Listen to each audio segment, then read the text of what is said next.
un pes molt important en l'origen. Sant Boi ha acollit la jornada Sumant Mirades, dedicada a sensibilitzar els diferents agents i a la ciutadania en relació amb la gestió positiva dels conflictes, la mediació i la salut mental. A la jornada hi han assistit una 80ena de professionals de l'àmbit, representats d'entitats i persones afectades. La jornada ha tingut lloc a l'equipament municipal de l'Olivera i ha comptat amb la participació d'entitats santboianes i també d'altres d'abast autonòmic.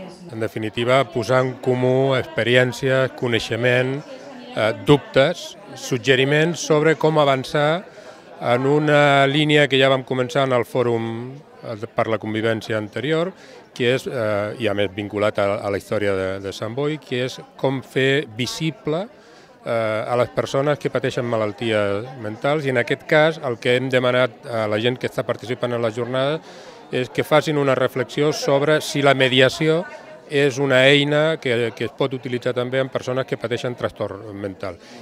La jornada Sumant Mirades tindrà continuïtat al Fòrum Local d'Educació i Convivència que se celebrarà els dies 6 i 7 de maig a l'equipament municipal de Can Bassellera, a Sant Boi.